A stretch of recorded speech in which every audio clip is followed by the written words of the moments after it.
Grace and peace to you from the one who still walks into crowded sanctuaries, unsettled hearts, and broken systems, and who's not afraid to turn a few tables along the way. The world has a way of intruding before we've even had our first coffee. Have you noticed that? News out of Venezuela continues to unfold. The weight of January 6th still lingers. Families are separated through deportations. Gun violence tears through communities. Homelessness remains unresolved. Christian nationalism grows louder. Not long ago, right here in our own country, we were reminded that violence and loss don't always happen far from home. And the grief touches families and communities in very real and personal ways. In Washington, D.C., Specialist Sarah Beckstrom, a 20-year-old member of the West Virginia National Guard, serving in the National's capital, was ambushed and shot while on patrol and later died from her wounds. Sarah had answered a call to serve, and her death has left loved ones mourning, a life of service and promise gone. A reminder that tragedy reaches into the lives of those who dedicate themselves to protecting others. And in Minnesota, we've also walked through the deep grief together of Renee Good, a 37-year-old mother of three, a poet, a writer, a spouse, a neighbor, tender presence in her community, shot and killed during an encounter with federal immigration agents in Minneapolis. In the days since her death, people have gathered in prayer, held vigils, carried one another's sorrow, grappling with confusion, loss, and the very real human questions that surface whenever a life is taken.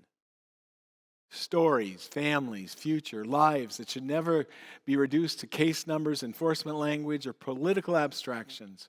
From the right and the left, it's all pressing in at once, it seems. And staying grounded, staying present, staying human in the midst of it all is no small thing.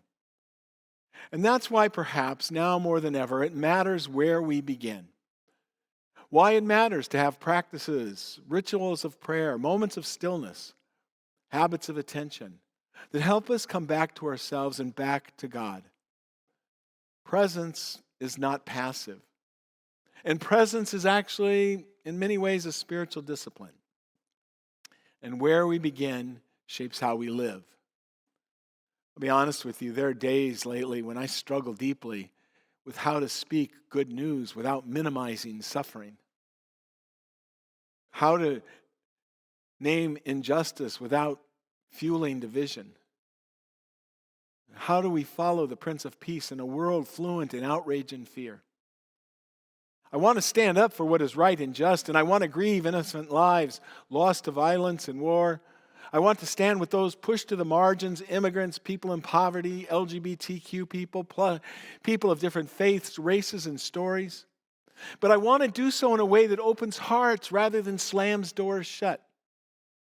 That tension, the pull between silence and shouting, settles not just in our thoughts, but deep in our bodies, in our breath, in our souls. And what rises there is not just frustration or fatigue. It's something older, something truer. It is holy outrage. And that's where today's gospel meets us, in a scene that should make us uncomfortable. John's gospel takes us straight into the fire. The Passover of the Jews was near. And Jesus went up to the Jerusalem to go to the temple. And in the temple he finds cattle and sheep and doves for sale, and money changers seated at their tables. And Jesus does something that can feel jarring, especially to those of us who were raised on gentle Sunday school, precious images Jesus.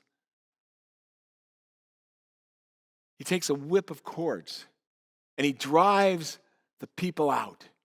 He pours out the coins, he turns over the tables, and he screams, "Stop making my Father's house a marketplace."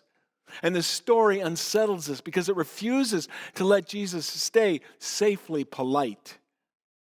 And it's important to notice where John places this in his gospel. In Matthew, Mark, and Luke, this story happens at the end of Jesus' ministry, right before the arrest.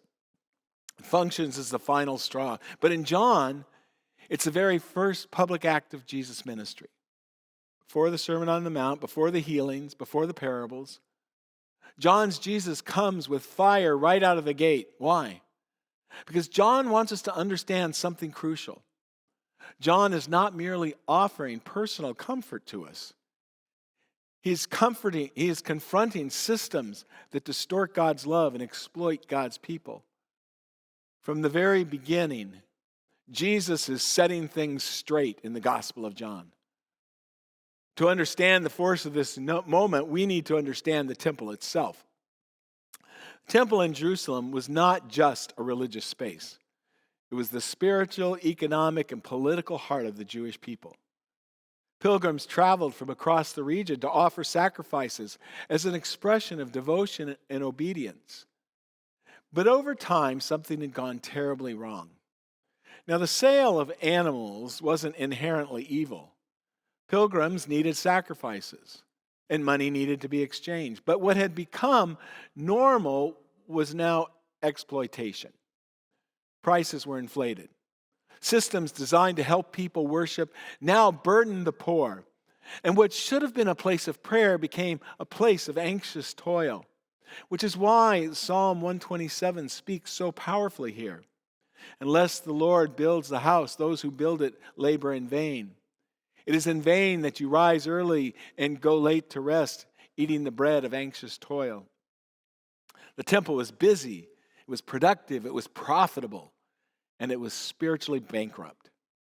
It was built with human effort, guarded by human power, sustained by anxious labor, and yet it had drifted so far from the very heart of God. Now, Jesus does not enter this space to destroy it. He enters it to reclaim it. His anger is not reckless. It is not violent for violence sake. It is moral clarity that is rooted in love. Love for God, love for the vulnerable, love for a community being spiritually and economically exploited. This is not Jesus losing his temper. This is Jesus refusing to tolerate injustice disguised as faithfulness. And this is where the story presses uncomfortably close to home. When women die during encounters with immigration enforcement, when lives are lost under systems meant to protect, we're not witnessing isolated instances. We're witnessing the fruit of structures that have drifted far from human dignity toward anxious control. This is not about partisan talking points. This is about the sacred worth of human life. In a system that prioritizes enforcement over humanity, efficiency over compassion, fear over mercy, no matter how normalized it becomes, it stands in the temple the way Jesus confronts it. And when we feel anger rising in response to that, grief-laced anger, truth-telling anger, doesn't mean we've wandered from Jesus. It may mean we're standing very close to him. You see, holy anger is not the opposite of love. If we feel uncomfortable here, that discomfort may actually be the Spirit doing some holy work on us. Because we've been taught, explicitly or implicitly, that anger is somehow unfaithful, that niceness is godliness, that polite silence is the mark of spiritual maturity. But Scripture tells a more complex truth. There are times when silence is sin.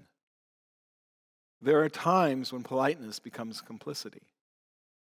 And there are moments when love demands disruption.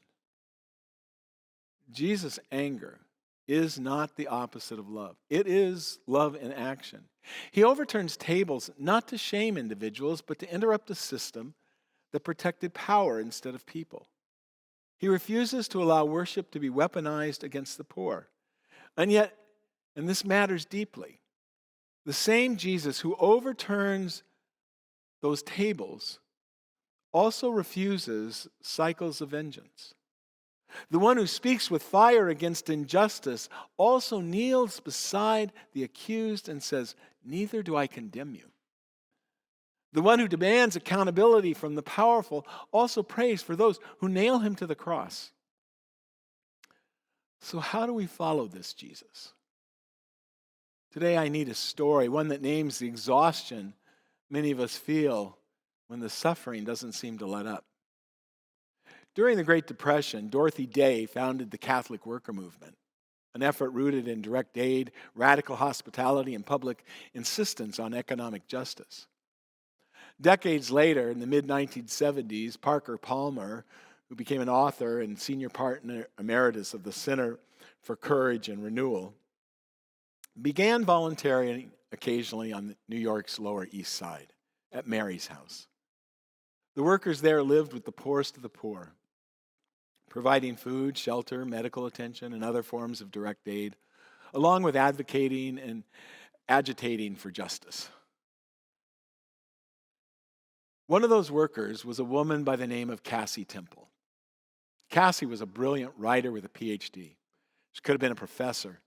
She could have chosen a life of comfort, influence, and security, but instead, Cassie chose to share life with the poor, helping to keep hungry and homeless people from starving, from dying of exposure, caring for people who had been brutalized, and engaging in political advocacy on their behalf.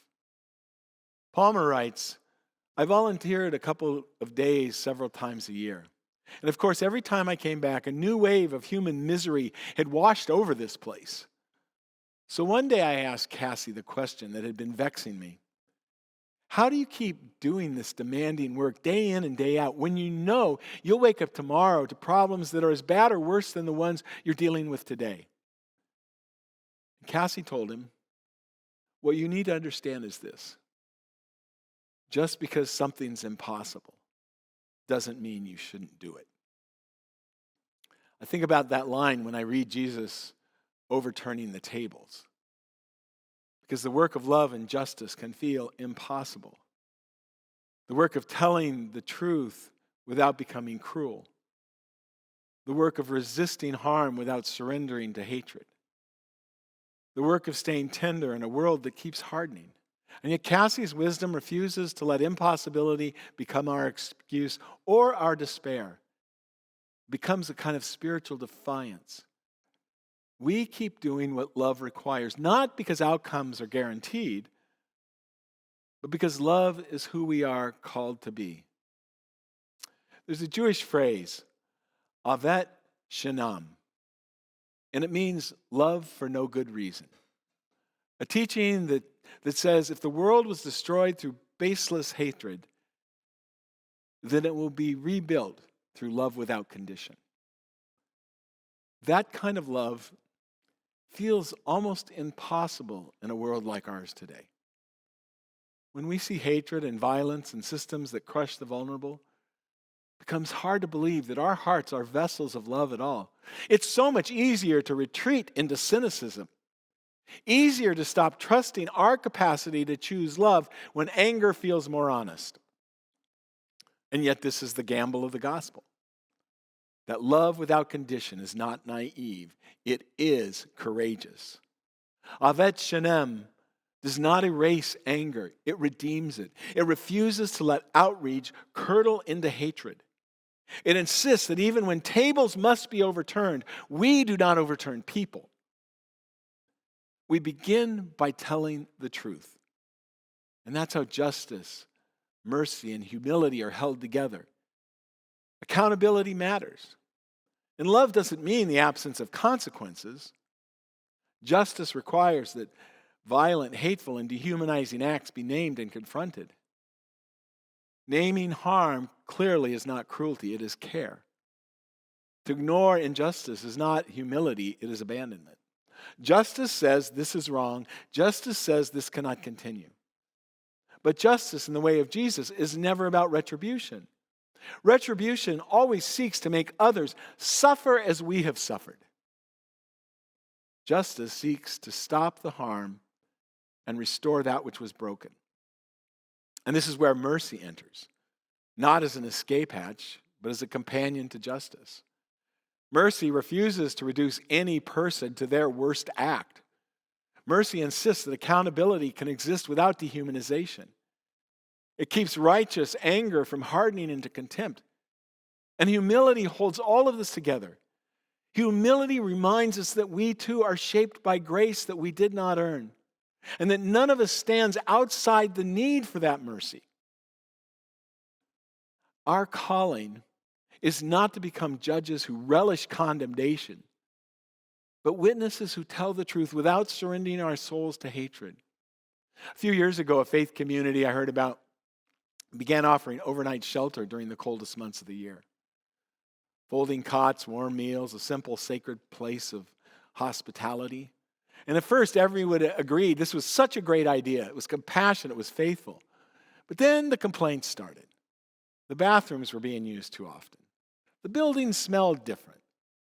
And some people felt uncomfortable with those folks around.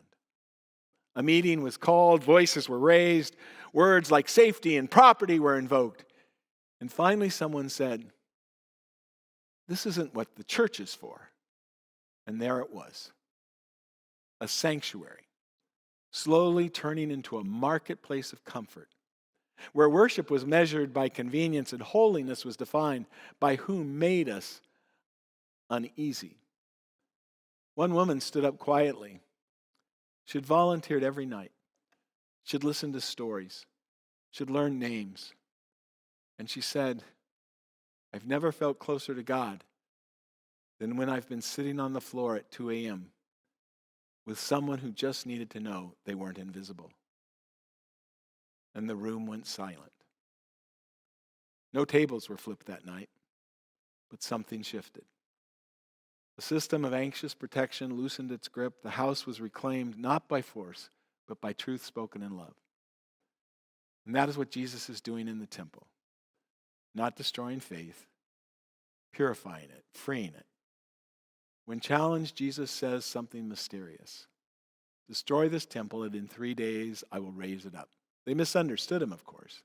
They think he's talking about stones and mortar, but John tells plainly he was speaking of the temple of his body. Here's the heart of the gospel. God's dwelling place is no longer confined to a building. God has moved into human flesh, into fragile bodies, into wounded communities, into a world aching for healing.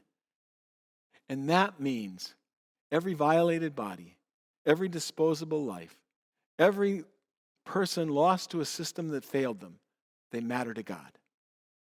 So what do? We keep showing up. We keep telling the truth. We keep letting our anger be shaped by love rather than consumed by it. We keep resisting not to destroy but to protect. We keep holding people accountable not to satisfy our outrage but to interrupt harm and make room for healing. Because faithfulness in these fractured times is not about being quiet or about being cruel. It's about being courageous, compassionate, and grounded in the way of Jesus. There are some tables that still need turning. The vulnerable still need defending. And the world still needs witnesses who believe deeply that justice and mercy are not opposites, but holy partners in the work of God. May the Spirit give us the wisdom to know when to speak, the courage to act when love demands disruption, and the humility to remember that the house God is building is always bigger than our fears.